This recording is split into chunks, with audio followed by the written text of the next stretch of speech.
Sir, इससे पहले अदलिया की तकसीम में और अदलिया में जो कुछ हो रहा है उस पर हम आपसे बात करें। सर, कल पतन ने एक रिपोर्ट जारी की है जिसमें बताया गया है कि 64 नए तरीकों से धांधली हुई है इन इंतखाबात में और यहाँ तक कि तो कई हलकों में वोटर टर्नआउट भी 100% रहा। तो अब क्या हम ये एनालाइज कर सकते हैं कि शायद इसीलिए सिकंदर सुल्तान राजा साहब की खिदमात अभी तक दरकार हैं हुकूमत को?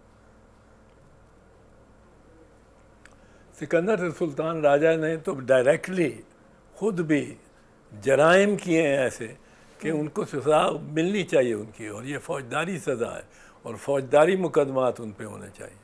और बाकी जो मेंबर्स थे वो भी चूँ जिस हद तक उनके साथ रहे हैं, इन्होंने जो टर्फ जो ज़मीन थी इलेक्शन कमीशन की उससे बाहर जाके खेले हैं। ये बिल्कुल क्रीज के हट के इन्होंने जो जैसे काम किए हैं, और इनके ऑर्डर सारे रिकॉर्ड पे होंगे अखबारों में, हम तो देखते रहें पढ़ते रहें। और इंतहा इन्होंने की है जानिबदारी की, मुसलसल जानिबदारी की। और इस पे तो फॉर्म 45 आप निकाल लें मियाँ नवाज शरीफ का, और ये डॉक्यूमेंट्स मौजूद हैं। ये इनको डिस्ट्रॉय करना चाहते हैं कि 1 साल के बाद प्रिजर्व नहीं करने की ज़रूरत होगी। जिस हल्के में तो इलेक्शन कमीशन हो गया, इलेक्शन पिटिशन हो गई है, उसमें तो डिस्ट्रॉय किए ही नहीं जा सकते ये फॉर्म, और इनको रखने पड़ेंगे इलेक्शन पिटिशन तक।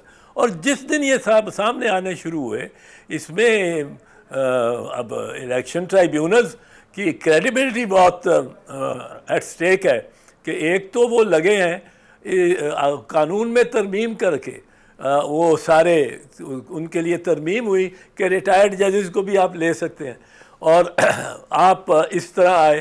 फिर आपकी जानिबदारी अगर उसके बाद भी साबित होती है और मज़ीद साबित होती है तो वो तो बहुत मुश्किल सिलसिला होगा। और एहतसास साहब, ये जो अदलिया में नई से नई तकर्रियाँ हो रही हैं और ये जो इल्ज़ाम है कि पिक एंड चूज़ की बुनियाद पर जजेस लगाए जा रहे हैं और इन्होंने अगले 30 साल इंसाफ देना है, ये इल्ज़ाम कितना दुरुस्त समझते हैं आप? नहीं, एक चीज़ तो है। अब मिसाल के तौर पे लाहौर हाई कोर्ट में ये जुडिशल कमीशन ने कोई नाम अप्रूव कर दिए, 9 गालिबन नाम अप्रूव कर दिए, पर इनके लिए 54 आदमियों का वकला और दीगरान सेशन जजेस, 54 एप्लीकेंट्स तो नहीं कहना चाहिए, पर उनकी तरफ से उनको नॉमिनेट किया गया था मुख्तलिफ मेंबर जुडिशल कमीशन। ये इनका हक था, इनके लिए ज़रूरी था कि वो 54 को बुलाते। किसी को आपने देखा ही नहीं, वो एक मेंबर प्रपोज कर रहा है और उसको बंदे को मिले ही नहीं आप, और जुडिशल कमीशन ने कोई उसके साथ इंटरेक्शन नहीं किया, कोई उससे सवालात नहीं किए, उसको उसकी काबिलियत को पहचाना नहीं, जांचा नहीं, और वो भी हो गया जज हो रहे हैं।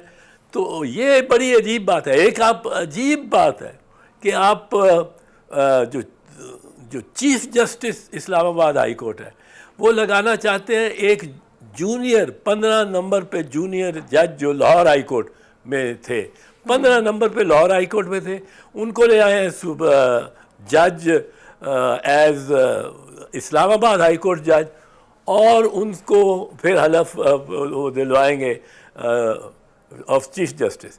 अब मैं एक चीज़ अर्ज़ कर दूँ, इस्लामाबाद हाई कोर्ट में वो नहीं बैठ सकते जब तक वो हल्फ ना लें इस्लामाबाद हाई कोर्ट के लिए जो मौजू और प्रिस्क्राइब्ड हल्फ है आइन के article 194 read with 3rd schedule. तो सर, जो हुकूमत ये कहती है कि उनकी सीनियरिटी, सर तो हुकूमत जो ये कह रही है कि उनकी सिक्योरिटी लाहौर हाई कोर्ट के जज के तौर पर गिनी जाएगी, वो मौक़िफ़ दुरुस्त नहीं है? नहीं, ये बिल्कुल देखिए ना, अब वो आ गए इस्लामाबाद हाई कोर्ट में। हाँ। उनको हल्फ लेना है। हल्फ क्यों लेना है? कि उन्होंने जो हल्फ लिया हुआ है वो लिया हुआ है लाहौर हाई कोर्ट का, कि मैं बतौर जज लाहौर हाई कोर्ट इंसाफ करूंगा, किसी के खिलाफ बुग़्ज़ नहीं रखूंगा, कोई अपने मामलात में जिसमें मैं इंटरेस्टेड हूँ उस मामले का मैं केस नहीं सुनूंगा, वगैरह वगैरह। और आइन की पासदारी करूँगा, डिफेंड करूँगा, और इसको मैं अब ये हलफ ले लिया है। और ऊपर मैं बहसीयत डोगर साहब बतौर लाहौर हाई कोर्ट जज ये हलफ लेता हूँ। अब ये लाहौर हाई कोर्ट के जज का हलफ लिया कि मैं नहीं, कोई करप्शन नहीं करूँगा, कोई बुग़्ज़ नहीं रखूँगा, बुग़्ज़ किसी के ख़िलाफ़ और कोई फ्री। अब एज इस्लामाबाद हाई कोर्ट आपने उनको जज बना के बिठा दिया। जब जज बना के बिठा दिया तो वो कह सकते हैं मैंने तो ये हलफ नहीं लिया हुआ भाई साहब कि मैं इम्तियाज़ नहीं करूँगा दोनों फरीकैन के दरमियान, मैं रास्त इक़दाम रहूँगा, जो भी उनके लिखा हुआ है हल्फ लिया उन्होंने, वो एक ही हल्फ एक ही है। But as Lahore high court जज उन्होंने ये हल्फ लिया।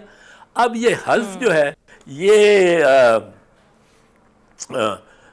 इस्लामाबाद हाई कोर्ट जज करके बैठते हैं कि जी हमने ट्रांसफ़र कर दिया।